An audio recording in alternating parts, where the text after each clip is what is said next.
Hello guys, स्वागत आपका एक और क्लास में। और आज हम इस क्लास में बात करने वाले हैं वॉइस की। और वॉइस का ये सेकंड पार्ट है। पिछले पार्ट में हमने पढ़ा था कि जो टेंसेस रूल होते हैं और जो मॉडल के रूल होते हैं, भी एक्टिव से पैसिव कैसे बनाई जाती है। आज हम बात करने वाले हैं डबल ऑब्जेक्ट के बारे में। किसके बारे में? डबल ऑब्जेक्ट का एक रूल रखता है पैसिव में। कैसे? कोई सेंटेंस होगा, उस सेंटेंस में दो ऑब्जेक्ट होंगे, ठीक है। एक डायरेक्ट होगा और एक होगा इनडायरेक्ट। वो हमें नहीं देखना कि डायरेक्ट कौन सा इनडायरेक्ट। ओके, तो भी जो दो ऑब्जेक्ट है, फिर दिक्कत क्या है? भी दिखती है कि ऑब्जेक्ट को पहचानना कैसे है। एक बात तो ये, और पहले कौन से ऑब्जेक्ट को लिखेंगे। दो ऑब्जेक्ट तो है, लेकिन पहले कौन से को लिखेंगे तभी तो सही होगा। और दो डबल ऑब्जेक्ट जो सेंटेंस होते हैं, उनकी पैसिव दो तरीके से बन सकती है। कैसे? जैसे Rakesh showed Mukesh the museum. यहां पर देखो, राकेश क्या है? राकेश अपना क्या है? एक सब्जेक्ट है। ओके, सो वर्ब की second form main verb. Okay, Mukesh ये क्या है भी? किसको? तो ये क्या हो गया? अपना ऑब्जेक्ट। एक ऑब्जेक्ट तो ये हो गया, लेकिन जो दूसरा ऑब्जेक्ट है वो कहां पर मिलेगा? दूसरा ऑब्जेक्ट ये मिलेगा कि जो फर्स्ट ऑब्जेक्ट होता है, जो फर्स्ट ऑब्जेक्ट होता है, ये अपना फर्स्ट ऑब्जेक्ट है। और इस फर्स्ट ऑब्जेक्ट के जस्ट बाद में, जो फर्स्ट ऑब्जेक्ट है, इसके जस्ट बाद में कोई क्या मिलेगी अपने को? नाउन मिलेगी। क्या मिलेगी? नाउन।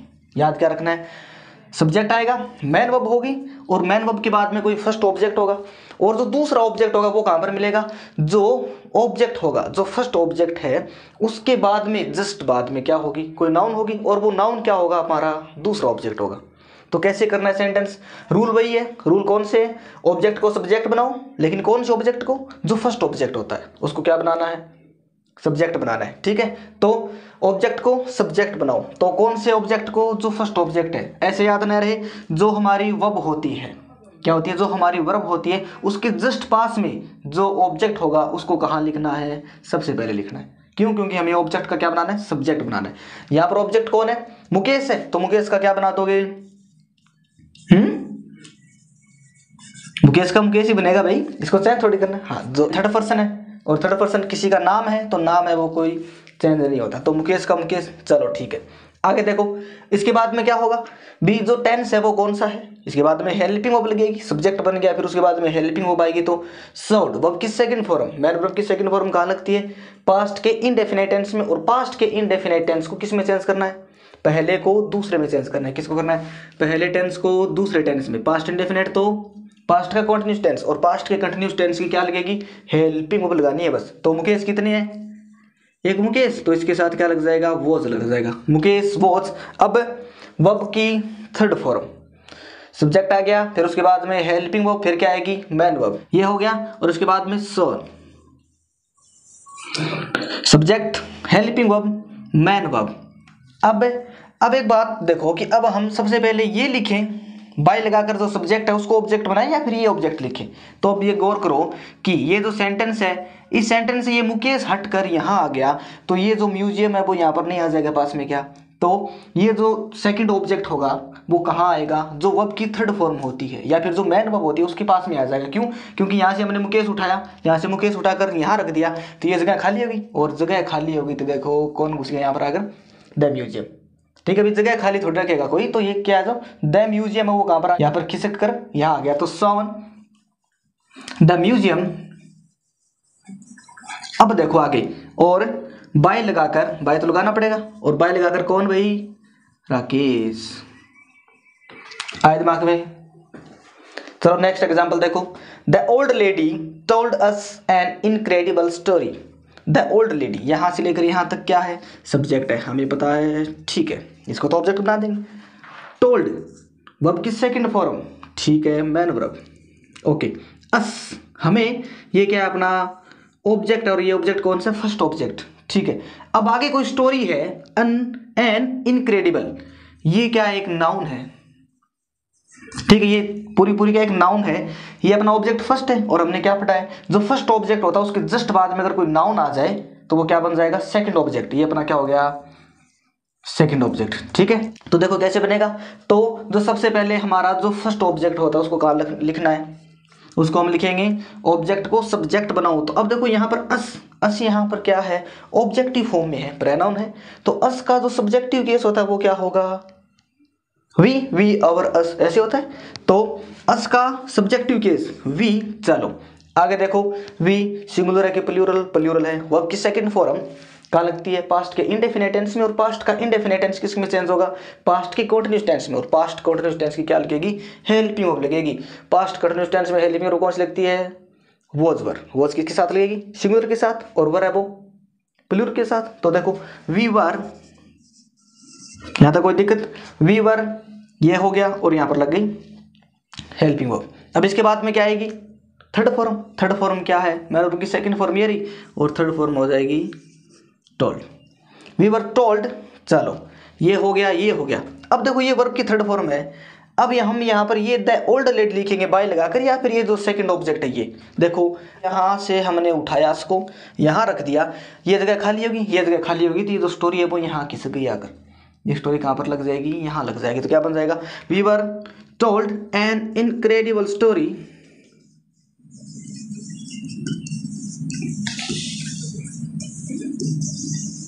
Incredible story. और अब लगेगा by the old lady, the old lady.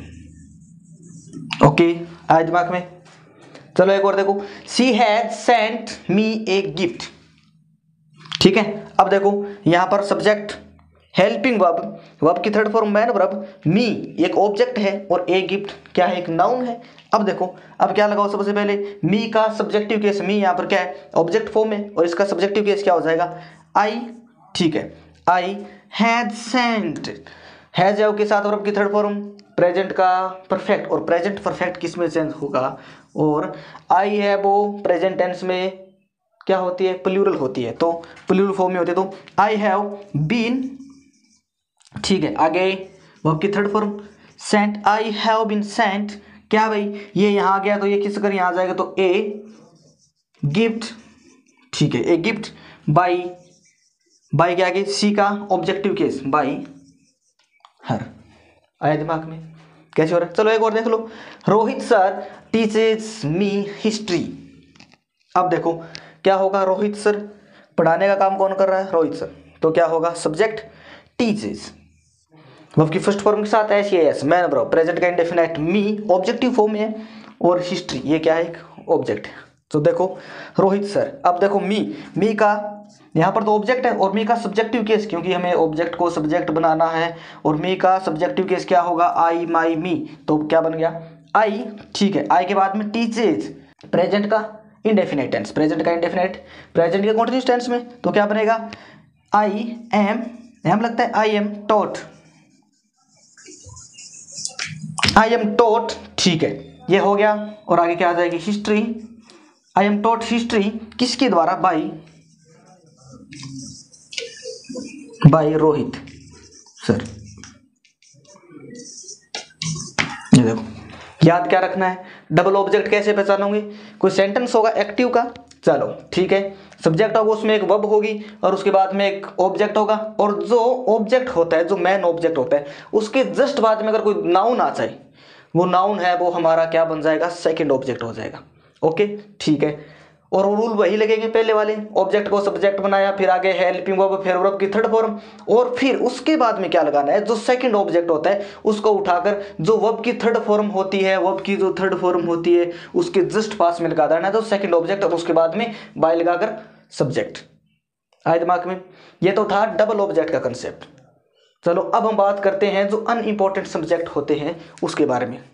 जो अनइम्पोर्टेंट सब्जेक्ट होते हैं वो क्या होते हैं? कौन कौन से होते हैं? जैसे किसी एक्टिव के सेंटेंस में क्या हो? दे, क्या हो भाई? They, we, people, all of them, someone, somebody, everyone, everybody, one, children, और दो चार और भी है। ठीक है, ये सारे के सारे क्या है? ये है वो अनइम्पोर्टेंट सब्जेक्ट है। क्यों? क्योंकि जब हम इनकी पैसिव बनाएंगे, ये किसी एक्टिव के सेंटेंस में आएंगे, तो इनकी ज़रूरत नहीं रहती कि हम जब पैसिव बनाएंगे तो इनको दोबारा नहीं लिखा जाता है। मैंने एक रूल बताया था कि बाय लगाना है, बाय लगाना भी सबके साथ बाय लगाना है, लेकिन ये जो आपको सब्जेक्ट दिख रहे हैं ये है वो अनइम्पोर्टेंट सब्जेक्ट है और इनके साथ बाय नहीं लगाया जाता। ठीक है, लगाने का मतलब ये है कि बाय लगाकर इनको दोबारा नहीं लिखा जाता। ठीक है, कई की जगह दे का ऑब्जेक्टिव केस लिखा होता है, कई की जगह वी का ऑब्जेक्टिव केस लिखा होता है। ठीक है, आप लिखोगे तो भी ठीक है, अगर नहीं लिखोगे तो और भी ठीक है। गलत नहीं होगा, लेकिन ये अनइम्पोर्टेंट सब्जेक्ट है, इनकी ज़रूरत नहीं होती लिखने की, बाय लगाकर ज़रूरत नहीं होती। तो देखो कैसे ये होते हैं, तो कैसे बनेगा, जैसे we send an email through internet, ठीक है, हम इंटरनेट के थ्रू वो क्या भेजते हैं, ईमेल भेजते हैं। तो क्या बनेगा, जैसे एन ईमेल, इसमें ऑब्जेक्ट क्या है, एन ईमेल, ठीक है, और उसके बाद में क्या आएगा, सेंड, वर्ब की सेकंड फॉर्म, ठीक है, वर्ब की सेकंड फॉर्म में तो क्या लगेगा, वॉज, एन ईमेल वॉज, फिर आगे मैन वर्ब सेंट, आगे थ्रू इंटरनेट, और आगे क्या, अब इसके बाद में क्या लगाते हैं, बाय लगाकर, और ये जो सब्जेक्ट होता है इसका ऑब्जेक्टिव केस लिखा जाता है, लेकिन यहाँ पर सब्जेक्ट क्या है, वी है, तो इसको दोबारा लिखने की कोई ज़रूरत नहीं है, क्योंकि जो वी है वो क्या है, एक अनइम्पोर्टेंट सब्जेक्ट है, ठीक है, आया समझ में। चलो नेक्स्ट देखते हैं, जैसे पीपल, जैसे people take tea in the morning, ठीक है। अब देखो तो सबसे पहले इसमें ऑब्जेक्ट क्या है, टी, क्या है, टी, टी क्या है, एक सिंगुलर है, टी इज, ठीक है, टेक क्या लगेगी, वर्ब की third form, T is taken, is क्यों है, क्योंकि यहाँ पर वर्ब की फर्स्ट फॉर्म है, तो प्रेजेंट का इंडेफिनिट टेंस, और प्रेजेंट का इंडेफिनिट टेंस किस में चेंज होगा, प्रेजेंट के कॉन्टिन्यूस में, प्रेजेंट के कॉन्टिन्यूस में, तो प्रेजेंट के कॉन्टिन्यूस में इज बार लगता है, तो टी इज टेकन, ठीक है, और इन the morning, T is taken in the morning. अब आगे बाय लगाकर पीपल लिखने की जरूरत नहीं है, क्योंकि जो पीपल है वो क्या है, अनइम्पोर्टेंट सब्जेक्ट है, आए दिमाग में। चलो एक और देखते हैं, someone is waiting for you in the room. अब देखो यहाँ पर क्या है, समवन, अब ऊपर समवन है क्या, ये रहा, तो इसका मतलब हम बाय नहीं लगाएंगे, और बाय लगाकर इसको दोबारा भी नहीं लिखेंगे, आए दिमाग में। तो देखो जैसे इज वेटिंग फॉर यू, तो यू का सब्जेक्टिव केस क्या होगा, यू होगा, ठीक है। वेटिंग, इज वेटिंग, प्रेजेंट का कॉन्टिन्यूस टेंस, और प्रेजेंट का कॉन्टिन्यूस टेंस किस में चेंज होगा, प्रेजेंट के कॉन्टिन्यूस टेंस में, तो यू आर, ठीक है, लेकिन ऊपर आईएनजी है तो नीचे भी आईएनजी, तो बी के साथ आईएनजी फॉर्म लगाएंगे, यू आर बीइंग, आगे वेटिंग, जो वेट है इसकी थर्ड फॉर्म, वेटेड, ठीक है, यू आर बीइंग वेटेड, और आगे इन द रूम, और आगे जो ये समवन है इसको दोबारा लिखने की ज़रूरत नहीं है, ओके। चलो एक और देखते हैं, जैसे some people do not play hockey, कुछ लोग हैं वो हॉकी नहीं खेलते, लेकिन यहाँ पर क्या आया हुआ है, सम पीपल। एक रूल और है कि एक तो सम पीपल, ठीक है, या फिर एक है मैनी पीपल, सम पीपल और मैनी पीपल अगर किसी सेंटेंस में आ जाए तो ये जो दोनों है वो अनइम्पोर्टेंट सब्जेक्ट नहीं होते हैं। अगर पीपल आ जाए, all people, all of them, ये समबडी, ये आ जाए तो वो अनइम्पोर्टेंट सब्जेक्ट है। अगर किसी सेंटेंस में पीपल आ जाए अकेला, जैसे यहाँ देखो ये क्या है, एक अनइम्पोर्टेंट सब्जेक्ट है, लेकिन सम पीपल, मैनी पीपल आ जाए तो वो क्या है, अनइम्पोर्टेंट सब्जेक्ट नहीं है, इंपॉर्टेंट सब्जेक्ट है, और इसको हम बाय लगाकर दोबारा लिखेंगे, ओके। तो कैसे बनेगा सेंटेंस, जैसे प्ले हॉकी, तो ऑब्जेक्ट क्या है, hockey, hockey, do not, present का इंडेफिनिट टेंस, ठीक है, हॉकी इज, आगे not, hockey is not played by some people, ये बनेगा, ठीक है। याद क्या रखना है, ये जो आपको वर्ड्स दिख रहे हैं ये सारे के सारे, ये क्या है, अपने अनइम्पोर्टेंट सब्जेक्ट है। अगर ये आपको किसी सेंटेंस में, किसी एक्टिव के सेंटेंस में सब्जेक्ट की जगह दिख जाए तो इनको दोबारा नहीं लिखा जाता है ऑब्जेक्टिव फॉर्म में, बस याद इतना रखना है। कहने का मतलब ये कि जो बाई लगता है वो इनमें नहीं लगेगा। ध्यान बस इतना रखना है कि पीपल अगर अकेला आ जाए कहीं सब्जेक्ट के तौर पर तो हम यहाँ आगे दोबारा जब पैसिव बनेगी वहाँ पर बाय लगाकर दोबारा नहीं लिखना है। लेकिन अगर इसी की जगह आ जाए सम पीपल, मैनी पीपल, जैसे ये रहा, तो आगे बाय लगाकर ये दोबारा लिखना है, इतना याद रखना है, ठीक है। नेक्स्ट रूल है वो है गोइंग टू का, ठीक है। अगर कोई एक्टिव का सेंटेंस है उसमें गोइंग टू आ जाए, गोइंग टू तो कई जगह आ सकता है, लेकिन इसकी पहचान क्या होगी, एक तो आपको मिलेगा गोइंग, इतना तो मिले ही मिलेगा, इतना तो कहीं मिल सकता है, I am going to school. लेकिन ये जो गोइंग टू होगा इसके जस्ट बाद में क्या मिलेगी आपको, वर्ब की फर्स्ट फॉर्म मिलेगी। क्या मिलेगी भाई, वर्ब की फर्स्ट फॉर्म, तभी तो ये याद रहेगा गोइंग टू। ऐसे तो गोइंग टू बहुत जगह आ सकता है, लेकिन जो गोइंग टू होगा इसके बाद में जस्ट बाद में वर्ब की first form to infinitive, to plus infinitive, ये वर्ब की फर्स्ट फॉर्म मिलेगी। ठीक है, तो इसका मतलब क्या होगा, कौन सा रूल है, गोइंग टू का रूल है। ठीक है, याद बस इतना रखना है, किसी सेंटेंस पे गोइंग टू आएगा और उसके जस्ट बाद में अगर वर्ब की फर्स्ट फॉर्म आ जाए तो ये वाला रूल लगेगा। ओके, तो देखो कैसे बनेगा, जैसे she is going to cook food, वह खाना बनाने जा रही है। ठीक है, तो इसमें ऑब्जेक्ट क्या है, फूड है। जैसे सी क्या है अपना, सी है वो क्या है, सब्जेक्ट होता है। ठीक है, आगे इज क्या है, हेल्पिंग वर्ब है। गोइंग टू ये है, और आगे वर्ब की फर्स्ट फॉर्म, तो इसका मतलब रूल कौन सा है, गोइंग टू वाला रूल है। तो सबसे पहले क्या लगाएंगे, फूड ऑब्जेक्ट है। चलो तो जैसे फूड, ओके ठीक है, इज आ जाए तो इज है हमारा है, तो आगे वर्ब की फर्स्ट फॉर्म से आता है जी, ये तो रूल अलग है। लेकिन इज आ गया तो इसका मतलब क्या होगा, इज है तो इसका मतलब क्या है, प्रेजेंट का कॉन्टिन्यूअस टेंस है, और प्रेजेंट का कॉन्टिन्यूअस टेंस है वो प्रेजेंट के कॉन्टिन्यूअस टेंस में चेंज होगा। तो जैसे फूड, फूड कितने हैं, एक, तो फूड इज, आगे गोइंग, फिर इसके बाद में ये लगाना गोइंग टू बी, बस इतना याद रखना है। अगर गोइंग टू आए तो किस में चेंज होगा, गोइंग टू और आगे बी। क्यों, क्योंकि ये क्या है, टू इन्फिनिटिव है, और गोइंग टू के बाद में हमेशा ही वर्ब की फर्स्ट फॉर्म लगती है, रूल है।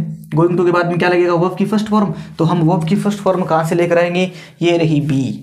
यही तो अपना सारा।